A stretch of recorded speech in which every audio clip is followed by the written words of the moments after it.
Iran और Israel का युद्ध फिर से शुरू हो सकता है। ये बात डोनाल्ड ट्रंप ने कही है। ट्रंप को खतरा है कि हालात फिर से बेकाबू हो सकते हैं, लेकिन इजरायल का फोकस अब गाजा पर भी है, जहां उसे एक बहुत बड़ा झटका लगा है। वहीं ट्रंप ने नेटो की मीटिंग में पहुंचकर पुतिन को परेशान करने वाला एक बहुत बड़ा फैसला लागू कर दिया है। ईरान और इजरायल का सीज फायर कब तक रहेगा, इसका खतरा बना हुआ है। लेकिन ऐसे हमलों का खौफ अब दो सबसे बड़े फ्रंट पर बढ़ने लगा है और यहाँ 100% गारंटी है कि तबाही हर रिकॉर्ड को तोड़ देगी। पहला फ्रंट है गाजा और दूसरा फ्रंट है यूक्रेन। दोनों मोर्चों पर दुनिया ने देखा है काला मंगलवार।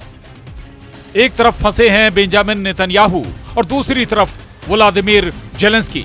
नेतन्याहू की बमबारी जारी है, लेकिन हमास के हमलों ने इजरायल को बड़ी टक्कर देनी शुरू कर दी है। दूसरी तरफ रूस ने यूक्रेन पर हमले तेज करके बता दिया है कि जून में नहीं तो जुलाई में जेलेंस्की की फौज का काम तमाम कर देगा रूस। जब ईरान और इजरायल का युद्ध चल रहा था, तब हमास और पुतिन ने अपने दुश्मनों पर ऐसा कहर बरपाया कि दोनों फ्रंट आग उगल रहे हैं। गाजा के खान यूनुस इलाके में इजरायल की सेना को बहुत बड़ा झटका लगा है। हमास के हमले में एक दो नहीं 7 सैनिक एक साथ मारे गए।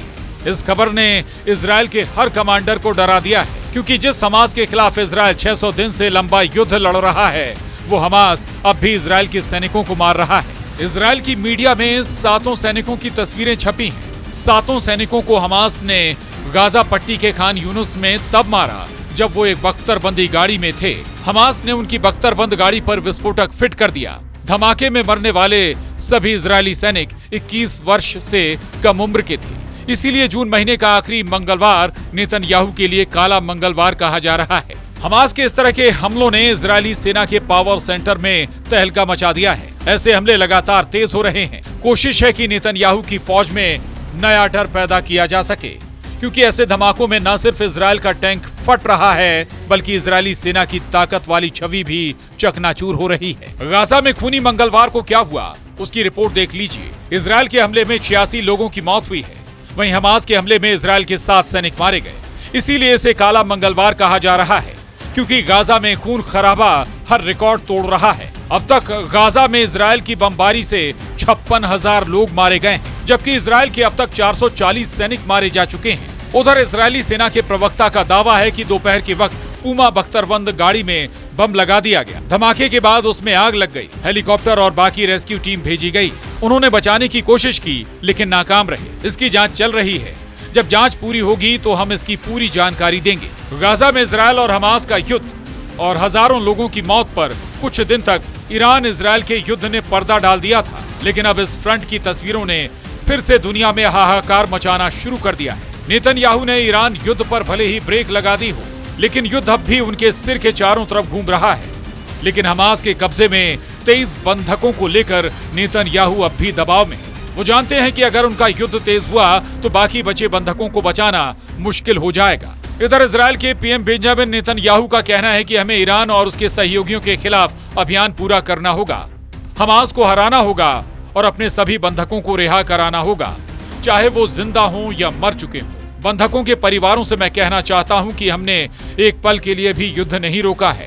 सभी बंधकों को घर वापस लाने की कोशिश जारी है। हम इस मिशन से तब तक नहीं पीछे हटेंगे जब तक ये मकसद पूरा नहीं होता। गाजा में इजरायल की सेना पर हमले तेज हो रहे हैं। गाजा में इजरायल की सबसे खतरनाक मशीन यानी उसके टैंक और बख्तरबंद गाड़ी आसान टारगेट बन रहे हैं, क्योंकि हमास के एंटी टैंक दस्ते अब भी गाजा में कई जगह एक्टिव हैं।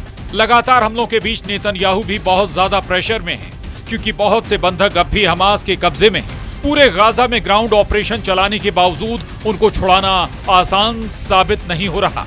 एक तरफ नेतन्याहू दिखा रहे हैं कि गाजा में क्या हो रहा है, हमास से कैसे अब भी 23 बंधकों को छुड़ाने की कोशिश जारी है, कैसे उनकी फोर्स लगातार गाजा में ऑपरेशन कर रही है, और ईरान के बाद अब इजरायल का पूरा फोकस गाजा की जंग को समेटने का है।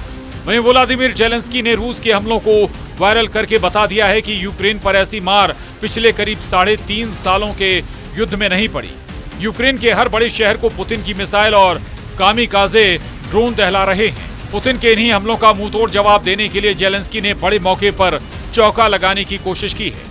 नीदरलैंड्स में नेटो की सालाना बैठक में जेलेंस्की भी पहुंचे और जब ग्रुप फोटो हुई तो उसमें आप जेलेंस्की को भी देखिए और ट्रंप पर भी नजर डालिए। 32 देशों के इस मिलिट्री ग्रुप को सोवियत संघ का विस्तार रोकने के लिए तैयार किया गया था और ये ग्रुप जेलेंस्की यानी यूक्रेन के मुद्दे पर पुतिन से लड़ने के लिए तैयार बैठा है। लेकिन मुश्किल ट्रंप ने खड़ी कर दी है। ट्रंप नहीं चाहते कि ऐसा हो। जैसे ही जेलेंस्की नेटो मीटिंग के लिए कोटनुमा जैकेट पहनकर नीदरलैंड्स जाने की तैयारी की, पुतिन ने यूक्रेन के कई शहरों पर मौत बरसानी शुरू कर दी। यूक्रेन में हुए ताजा हमलों में 26 लोगों की मौत हुई है और 200 से ज्यादा घायल हुए हैं।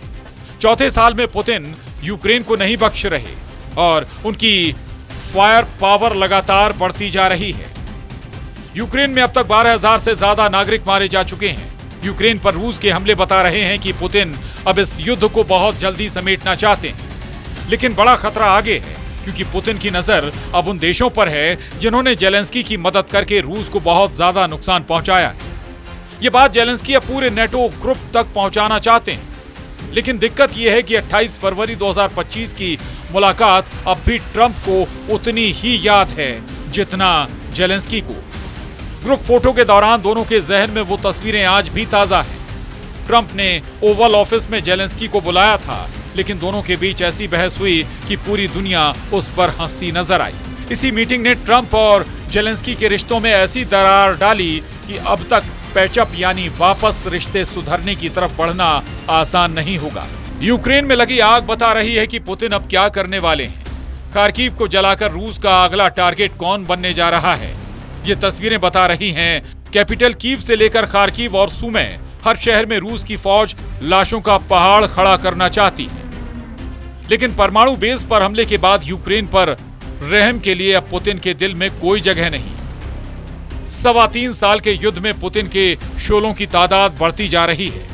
रूस में सुरक्षा परिषद के उपाध्यक्ष दिमित्री मेदवेदेव, जो रूस के राष्ट्रपति भी रह चुके हैं, उन्होंने कहा है कि यूक्रेन से बातचीत का बस एक मकसद है, संपूर्ण जीत और यूक्रेन में नाजीबाद हुकूमत की 100% तबाही। लेकिन पुतिन के इन इरादों को टक्कर देने के लिए यूरोप में नई कोशिश शुरू हो गई है। जेलेंस्की ने हर उस शख्स से मुलाकात की है जो यूक्रेन को हथियार दे रहा है या फिर आगे दे सकता है। यानी जेलेंस्की लगातार सप्लाई रूट बरकरार रखने के लिए फील्डिंग कर रहे हैं, क्योंकि अगर यूक्रेन को हथियार मिलने बंद हुए तो समझ लीजिए कि जेलेंस्की की सेना 24 घंटे भी पुतिन के आगे नहीं टिक पाएगी। और ये बात डोनाल्ड ट्रंप भी बहुत अच्छी तरह जानते हैं। Bureau report, news 18।